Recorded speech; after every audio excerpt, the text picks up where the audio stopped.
네, 오늘 이 시간에는 건강한 교회 고요인의 특징 그 9번째 시간으로서 겸손히 따르는 자라는 말씀 제목을 통하여서 함께 하나님의 은혜를 나누고자 합니다. 오늘 본문 말씀을 통하여서 하나님께서 특별히 교회를 어떻게 통치하시고 어떻게 인도하시는지를 살펴보고자 합니다. 그리고 그러한 교회의 공동체의 특이점은 무엇인지를 살펴보려고 합니다.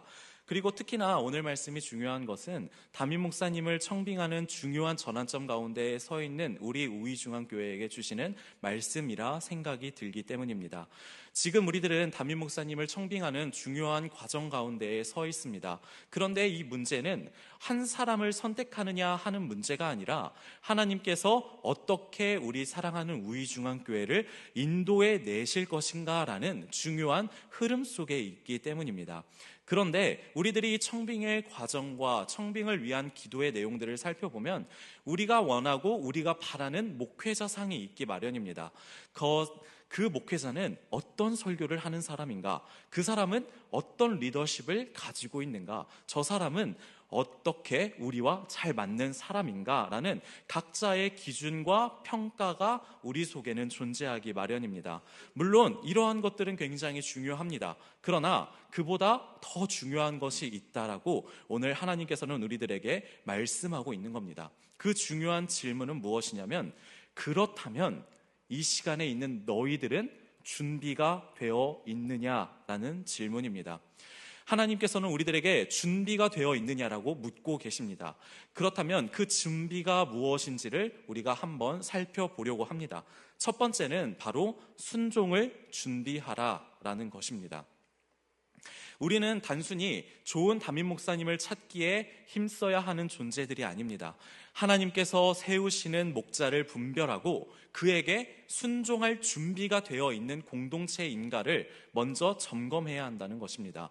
우리는 과연 정말로 겸손히 따를 준비가 되어져 있는 교회인가라는 질문입니다.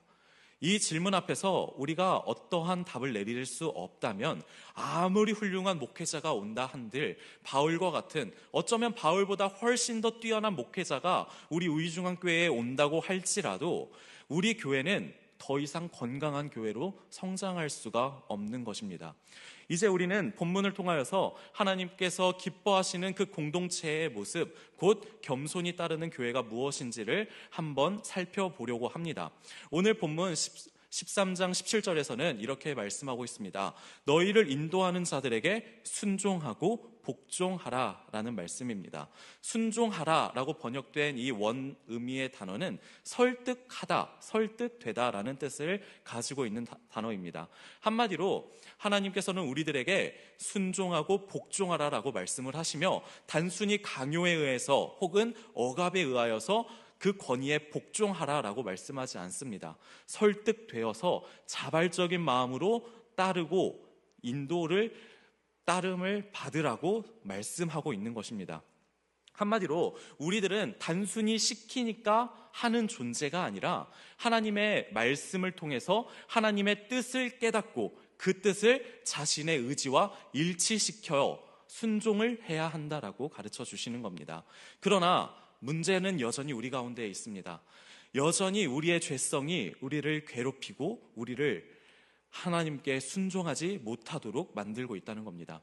우리는 끊임없이 하나님의 그 질서보다는 우리의 판단과 우리의 생각을 우선시하려는 경향을 보이게 됩니다. 그래서 우리가 하나님의 말씀을 순종하려 할 때면, 하나님께서 세우신 목회자에게 순종하려고 할 때면 언제나 우리 가운데서는 내적인 치열한 갈등과 싸움이 벌어지게 됩니다. 그리고 우리가 만약 그 가운데에서 예수 그리스도의 십자가를 붙들고 있지 않다면 우리는 이 싸움에 처절하게 패배할 수밖에 없게 됩니다. 그렇게 우리는 우리를 살리신 예수 그리스도의 십자가를 붙들며 자기를 부인하며 하나님의 말씀에 순종하는 저와 여러분들이 되어야 한다는 것입니다. 특히나 오늘날과 같이 개인의 자유와 자율성을 강조하고 있는 시대 속에서 순종이라는 이 덕목은 점점 고리타분한 것이 되어가고 있고 어렵고 난해한 것이 되어가고 있습니다. 그렇기에 신앙의 영역에 있어서도 전적인 순종을 말하지 않고 선택적인 순종을 말할 때가 너무나도 많습니다. 내가 이 부분은 순종할 수 있지만 이 부분은 하나님께 순종할 수 없습니다. 내가 이 부분은 하나님께 내어드리겠지만 이 부분은 도저히 하나님께 내어드리지 못하겠습니다라고 각자 자신만의 기준을 내세우면서 순종하지 못할 이유와 핑계들을 수없이 만들어내고는 합니다. 그런데 성경은 우리들에게 분명히 말씀하고 있습니다. 하나님에 대한 순종은 전적으로 순종할 것이냐 아니면 전적으로 순종하지 않을 것이냐, 이 두 가지의 선택지밖에 없다라고 가르쳐주고 있습니다. 우리의 순종은 전인격적인 헌신으로 나타나야만 합니다. 그리고 그 순종은 하나님께서 세우신 교회의 질서 안에서 구체적으로 실현되고는 합니다. 이 순종에 대해서 예수님께서는 그 사랑하는 제자들에게 요한복음 10장 27절 말씀을 통하여 이렇게 말씀하셨습니다. 내 양은 내 음성을 들으며 나는 그들을 알며 그들은 나를 따르느니라 라고 말씀하셨습니다. 한마디로 예수님께서 말씀하여 주시는 교회 공동체는 어떠한 공동체라는 겁니까? 예수 그리스도의 음성을 듣는 공동체라는 겁니다. 예수 그리스도의 음성을 듣고 예수 그리스도를 따라가는 공동체가 바로 교회의 본질이고 사명이며 전부라는 것입니다. 그렇기에 지금 우리들이 행해야 할 것은 무엇입니까? 우리가 정말 예수 그리스도의 음성을 듣고 예수 그리스도의 그 길을 따라가는 자라는 것인지 살펴보아야 한다는 겁니다. 누가 우이중앙교회의 5대 담임 목사님으로 부임하게 될 것인가 라는 그 질문에 앞서서 우리가 먼저 진정으로 예수 그리스도를 내가 음성을 듣는 자입니까? 내가 진정 예수 그리스도를 따르는 자들입니까? 라는 믿음의 점검이 우리들에게 먼저 있어야 한다는 것입니다. 하나님께서는 이 교회를 세우시며 영적인 질서를 만드셨습니다. 받은 은사에 따라서 누군가는 장로로 세우셨고 누군가는 목사로 세우셨고 누구는 집사, 권사로 그 영적인 질서를 함께 세우신 분이십니다. 그런데 우리는 그 질서에 정말 믿고 순종할 줄 아느냐라는 것입니다. 우리는 하나님께서 이 영적인 질서를 세우셨다는 것을 믿고 인정하고 순종할 줄 알아야 합니다. 그렇기에 오늘 히브리서 기자는 성도들을 향하여 너희들이 이 예수 그리스도의 말씀을 듣고 깨닫는 자들이 되어서 순종하고 복종하라는 말씀을 전하고 있는 것입니다. 그런데 그와 동시에 덧붙이는 말씀이 있습니다. 바로 히브리서 13장 20절 말씀입니다. 양들의 큰 목자이신 우리 주 예수를 영원한 언약의 피로 죽은 자 가운데서 이끌어내신 평강의 하나님으로 소개하고 있습니다. 17절에서는 무엇에 대해서 설명을 하고 있었습니까? 하나님께서 세우신 그 지도자에게 순종하고 복종하라라는 그 권위에 대한 말씀을 주셨습니다. 그런데 20절 말씀에 와서는 그 권위를 누가 주셨느냐에 대해서 나누고 있는 겁니다. 20절에서는 그들에게도 큰 목자가 되신 예수 그리스도가 있다라는 것을 선포하고 있는 겁니다. 담임 목사님이 청빙되어 오셨을 때에 누군가는 그분을 기쁜 마음으로, 흡족한 마음으로 받아들이실 수도 있습니다. 하지만 분명히 누군가에게는 마음에 들지 않고 불만족스러운 부분들도 분명히 발견되어질 겁니다. 그리고 그러한 부분이 발견될 때마다 우리 가운데에서는 그런 마음이 저절로 생기게 될 겁니다. 아, 따르기 싫다. 이전에 있었던 목사님이 훨씬 더 좋았다. 순종하고 싶지 않다라는 생각이 자연스럽게 우리 가운데에는 쌓일 수밖에 없게 됩니다. 그러나 그 목회자를 누가 세우셨는지를 하나님께서는 가르쳐주고 있는 겁니다. 우리의 인간적인 기대를 목회자에게 투영할 수 있습니다. 내가 바라는 목회자는 이런 목사님이야.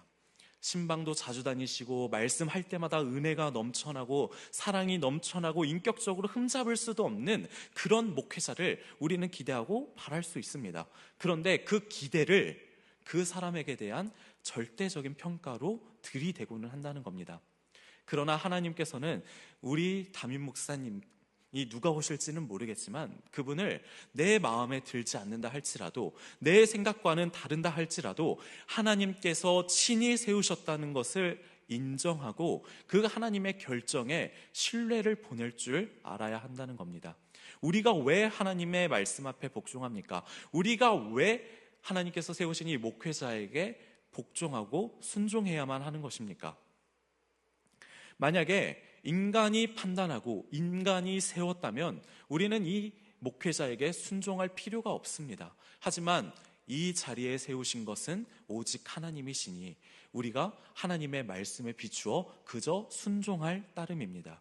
만약에 우리 교회가 이미 불순종과 불평, 인간적인 판단으로 그 기준으로 가득 차 있다면 우리 교회에 아무리 좋은 목회자가 온다 할지라도 그 사역은 기쁨이 아니라 탄식밖에는 남지 않게 될 겁니다. 반대로 우리 교회가 그러한 주님의 말씀 앞에서 겸손히 순종할 준비가 되어져 있다면 하나님께서는 반드시 그 순종할 준비가 된 공동체에게 합당한 목자를 보내주실 것입니다. 이렇듯이 교회는 영적인 질서 속에서 순종의 자리에 들어서게 되는 겁니다. 그러나 우리들이 분명히 기억해야 하는 것은 순종을 받는 그 자리에 있다고 해서 그것이 특권이 되지는 않는다는 사실입니다. 베드로전서 5장 3절에서는 목회자가 어떠한 본을 보여야 하는지 이렇게 설명을 하고 있습니다. 맡은 자들에게 주장하는 자세를 하지 말고 양무리의 본이 되라라고 설명을 하고 있습니다. 이 말씀은 지도자란 어떠한 자인지를 보여주는 말씀입니다. 지도자가 갖추어야 할 것은 자신에게 복종하고 순종하는 그 성도들을 향하여 주장하는 자세를 하지 말아야 한다는 겁니다. 도리어 그 누구보다 하나님을 사랑하는 본을 보여야 하며 그 누구보다 하나님의 말씀 앞에 서 있는 믿는 자의 본을 보이는 자가 목회자의 자리라고 설명을 하고 있는 것입니다. 한마디로 이 지도자의 권위는 특권이 아니라 때로는 무거운 짐처럼 보이기도 한다는 겁니다. 명예가 아니라 두려움으로 감당해내야만 하는 소명의 자리라는 것을 보여주는 것입니다. 그리고 동시에 성도들은 이 사실을 올바르게 이해해야만 합니다. 왜냐하면 성도가 그 지도자의 인간적인 연약함만을 바라보며 그 권위를 경시하거나 거부하게 될 때 그것은 단순히 목회자 한 개인을 거부하는 것이 아니라 그 목회자를 세우신 하나님의 결정을 부인하는 것이며 하나님께서 세우신 영적인 질서를 무너뜨리고 깨뜨리는 결과를 초래하기 때문입니다. 목사도 사람이기 때문에 충분히 실수할 수 있고 넘어질 수 있고 어긋날 수도 있습니다. 그러나 우리는 그 사람의 완전함 때문에, 그 사람의 무결함 때문에 순종하는 것이 아닙니다. 지도자의 권위는 말씀에 종속된 권위이기 때문에 우리가 하나님께서 그 사람에게 권위를 주셨다는 것을 인정하기 때문에 순종하는 겁니다. 목회자가 잘난 사람이기 때문에 순종하는 것이 아니라, 목회자가 흠이 없는 사람이기 때문에 순종하는 것이 아니라 하나님께서 그 사람을 세우셨고 그 사람에게 권위를 주셨기 때문에 우리는 그저 영적인 질서 속에서 순종할 수밖에 없다라는 것입니다. 중요한 것은 성도가 지도자를 대하는 그 태도가 결국 우리가 하나님을 어떻게 생각하고 어떻게 대하는지를 보여주는 태도로 이어지게 된다는 겁니다. 하나님께서는 친히 그 자신의 교회를 직접 다스리시되 그 다스림의 통로로서 인간 지도자를 사용하시기를 원하십니다. 따라서 성도는 지도자의 부족함 속에서도 하나님의 섭리를 바라볼 줄 알고 고백할 줄 아는 믿음을 가져야만 합니다. 그 믿음이 바로 겸손한 순종으로 나타나야 한다는 겁니다. 만약에 우리가 순종하지 못하고 여전히 우리 가운데 불만과 불평이 가득하다면 그 공동체의 전체의 영적인 분위기는 반드시 무너져 내리게 될 겁니다. 그리고 그 피해는 단순히 목회자 한 개인에게만 돌아가지 않습니다. 그 피해는 돌아가서 결국 그 원망하고 불평하였던 모든 성도님들 개개인에게로 돌아오게 됩니다. 그러므로 우리들은 지도자를 평가하는 소비자의 역할로 서 있는 자들이 아니라 함께 교회를 세워가는 동역자라는 분명한 공동체적인 정체성을 기억하셔야만 합니다.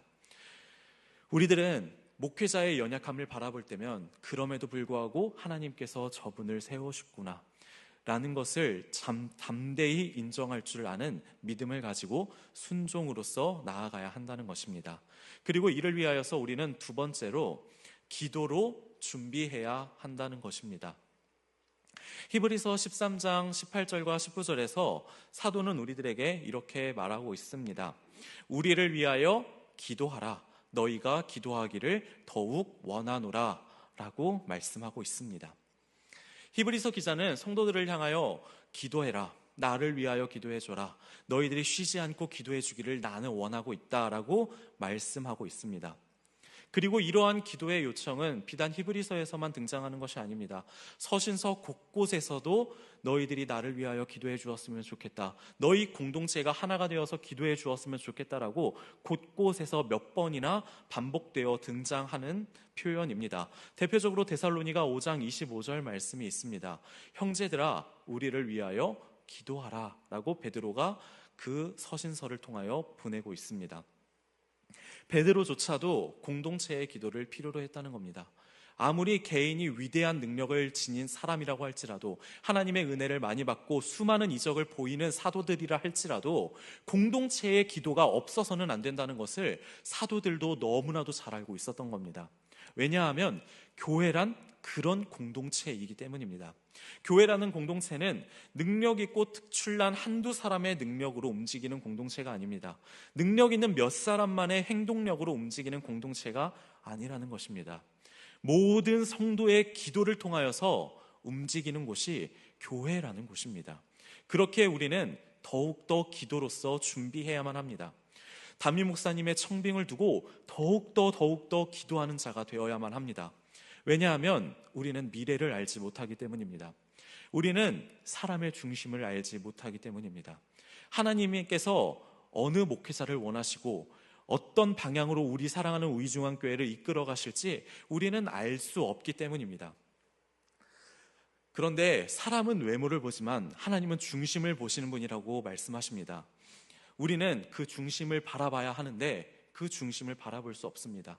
그렇기 때문에 인간적인 판단으로서 목회자를 결정하게 된다면 우리는 결국 그 겉모습과 조건에 속을 수밖에 없습니다.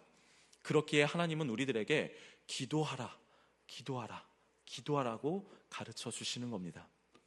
우리는 이 기도를 통하여서 하나님의 뜻을 바꾸는 것이 아닙니다. 우리는 이 기도를 통하여서 우리의 마음과 하나님의 뜻을 맞추어 가는 것입니다. 우리는 이 기도를 통하여서 단순히 결과를 위해서 기도하는 것이 아닙니다. 앞서 말씀드렸던 것처럼 기도를 통하여서 우리 자신을 낮추고 하나님의 말씀 앞에 우리를 순종하는, 준비하고 연단하는 과정이 되는 겁니다. 오늘날 우리가 담임 목사님 청빙의 그 모든 기도의 내용을 보면 아마 대부분이 이러한 기도를 가지고 있습니다. 좋은 목사님을 보내주세요. 그 누구보다 좋은 목사님을 우리 교회로 보내주세요라고 기도할 수 있습니다. 물론 이것도 너무나도 중요하고 또 중요한 기도입니다. 그러나 그것만으로는 충분하지 않다는 겁니다. 우리는 좋은 목사님을 보내주길 위하여 기도하며 동시에 우리 자신을 위해서 기도해야 합니다. 어떤 목사님이 오든지 제가 순종하는 자가 되게 하여 주시옵소서. 내 기준이 아니라 하나님의 뜻을 따르는 저희들이 되게 하여 주시옵소서. 하나님의 뜻을 따라서 불평하지 않고 비교하지 않고 믿음으로 따르는 제가 되게 하여 주시옵소서. 그 기도의 제목도 함께 이어져야 된다는 것입니다. 정말로 중요한 것은 좋은 목회자가 우리 교회로 오는 것도 너무나도 중요하지만 그 목회자를 우리 공동체가 진정으로 받아들일 준비가 되어 있느냐는 겁니다. 사랑하는 성도 여러분들, 기도하지 않는 교회는 반드시 사람을 의지하게 되어 있습니다. 그리고 사람을 의지하는 순간 실망과 분열은 필연적으로 따라오게 되어 있습니다. 그러나 기도하는 교회는 다릅니다. 기도하는 교회는 하나님을 신뢰하게 되고 하나님의 때를 기다리게 하며 하나님의 선택을 믿음으로 받아들이게 됩니다. 그래서 기도하는 공동체는 그 어떠한 외부의 압력이 온다 할지라도 사탄 마귀가 흔들어 놓으려 해도 절대로 흔들리지 않는 공동체가 되는 겁니다. 특별히 이 시기에는 개인의 기도를 넘어서 우리 교회가 하나 된 공동체적인 기도가 필요한 때입니다. 교회가 한 마음으로 기도해야 합니다. 같은 방향을 놓고 기도하고 같은 제목을 붙들고 기도하며 한 하나님을 바라보며 우리는 기도해야 합니다.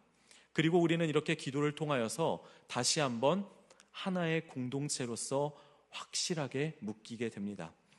기도는 단순히 영적인 행위뿐만이 아니라 하나님께서 교회를 교회되게 하시는, 교회를 하나 되게 하시는 하나님의 방법이라는 것을 기억하시기 바랍니다.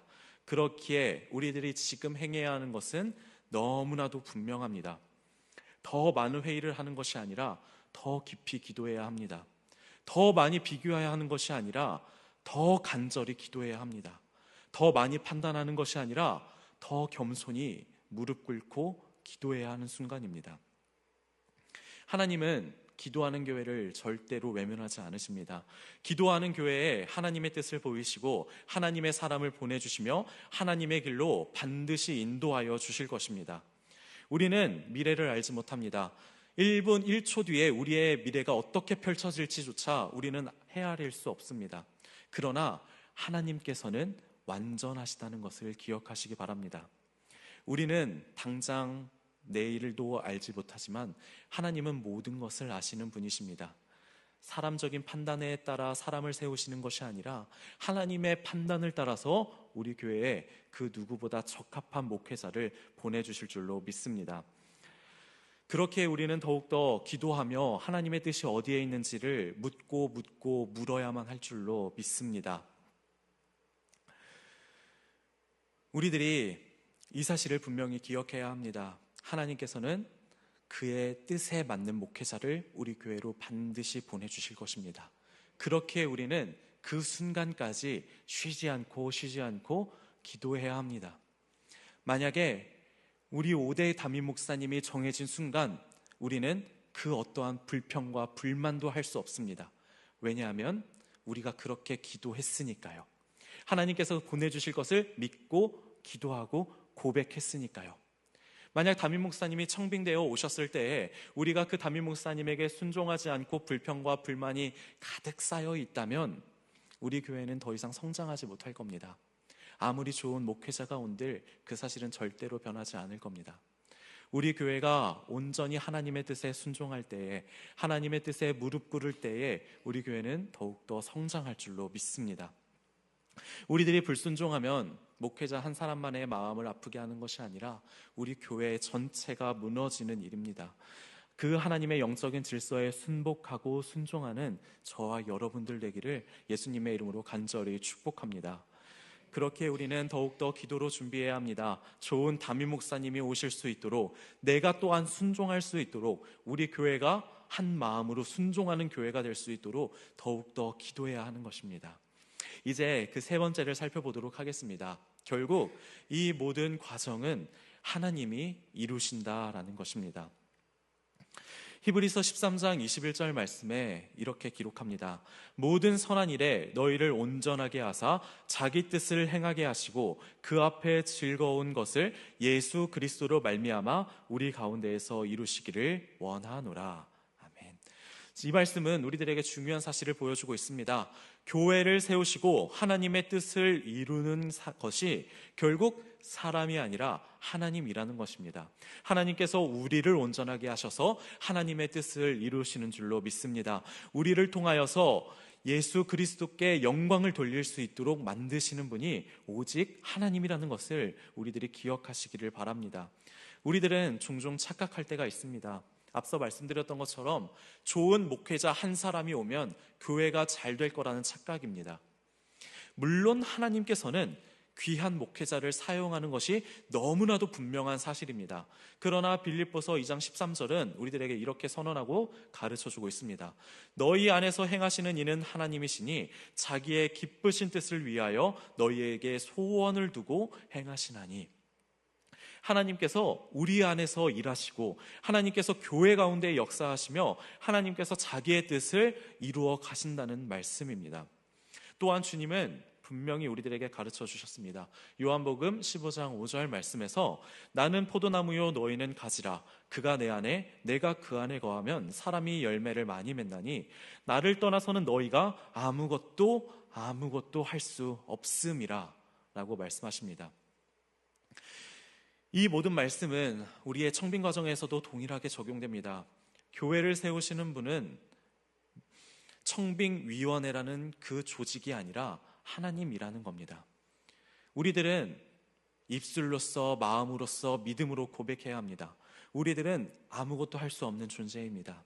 모든 것을 이루시는 분은 오직 하나님 한 분밖에는 없습니다. 그러므로 우리들에게 정말 중요한 것은 누가 오느냐가 아니라 하나님께서 우리 교회를 통하여 일하실 수 있는 교회인가라는 것입니다. 만약 우리의 마음이 여전히 닫혀있고 불순종과 불평으로 가득 차 있다면 하나님께서 일하려고 하셔도 일하실 자리가 없게 만들게 되는 겁니다. 그렇기에 우리는 우리의 마음 문을 열고 하나님 앞에 우리를 내어드려야 합니다. 그런 순간에 하나님은 반드시 그런 공동체를 통하여서 역사하여 주실 줄로 믿습니다. 고린도후서 6장 12절과 13절에서 이런 말씀이 있습니다. 너희가 우리 안에서 좁아진 것이 아니라 오직 너희 심정에서 좁아진 것이니라. 내가 자녀에게 말하듯 하노니 보답하는 것으로 너희도 마음을 넓히라 라고 권면합니다. 우리들은 우리의 이 마음을 넓혀야 합니다. 세상을 살아가다 보면 또는 담임 목사님을 통하여서 상처받는 순간이 반드시 존재할지도 모릅니다. 나의 마음에 들지 않기 때문에, 나의 기준과는 부합하기 때문에 불평과 원망으로 우리의 마음이 좁아질 수 있습니다. 그러나 오늘 말씀은 우리들에게 가르쳐주고 있습니다.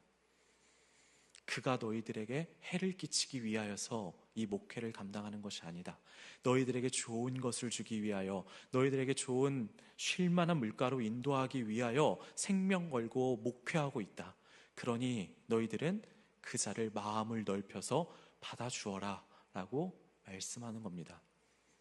우리들은 이렇게 마음을 넓혀야 합니다. 사탄 마귀는 끊임없이 우리들에게 불평과 원망과 조롱으로 우리의 귀에 대고 속삭일 수 있습니다. 하지만 하나님께서는 우리들에게 마음을 넓히라고, 마음을 열라고 계속해서 권면하여 주고 있습니다. 사랑하는 성도 여러분들, 오늘 우리들이 해야 할 것은 결과를 만들어내는 일이 아닙니다. 오늘 우리들이 행해야 할 것은 하나님께서 우리를 통하여 일하실 수 있도록 우리 자신을 준비하는 것입니다. 순종으로 준비하고 기도로 준비하며 겸손히 하나님 앞에 서는 것입니다. 그럴 때 하나님께서는 친히 우리들을 통하여 모든 일들을 이루어 가실 것입니다. 우리 가운데에서, 우리 교회 안에서, 우리 가정 안에서 하나님의 선하신 뜻을 반드시 이루어 가실 것입니다. 그러니 우리들은 사람을 의지하지 말고, 환경을 의지하지 말고 오직 하나님 한 분만을 신뢰해야 합니다. 하나님께서 반드시 이루어 가실 겁니다. 하나님께서 반드시 우리 교회에 그 누구보다 합당한 목자를 세워 주실 것입니다. 하나님께서 너무나도 사랑하시는 우리 우이중앙교회를 그 어느 것보다 좋은 길로 인도하여 주실 것입니다. 이제 말씀을 맺도록 하겠습니다. 사랑하는 성도 여러분들, 지금 우리 교회는 담임 목사님 청빙이라는 너무나도 중요하고 큰 전환점 앞에 서 있습니다. 그런데 하나님께서는 그런 우리들에게 분명히 묻고 계십니다. 누가 오느냐가 아니라 너희 한 사람 한 사람이 준비되어 있느냐고 묻고 계십니다. 우리는 좋은 목회자를 기다리고 있습니다. 그러나 하나님께서는 그에 앞서 좋은 교회를 먼저 찾고 계십니다. 순종할 준비가 되어 있는 교회, 기도로 깨어 있는 교회, 겸손히 순종할 준비가 되어 있는 그 공동체를 하나님은 지금도 찾고 계십니다. 순종하지 않는 교회는 어떤 목회자가 온들 건전하게 세워질 수 없습니다. 기도하지 않는 교회는 하나님의 뜻을 분별하지 못합니다. 그리고 교만한 교회는 하나님의 인도하심을 절대로 경험할 수 없습니다. 그러므로 지금 우리가 행해야 할 가장 중요한 일은 사람을 준비하는 일이 아니라 하나님 앞에서 우리들 자신을 준비하는 것입니다.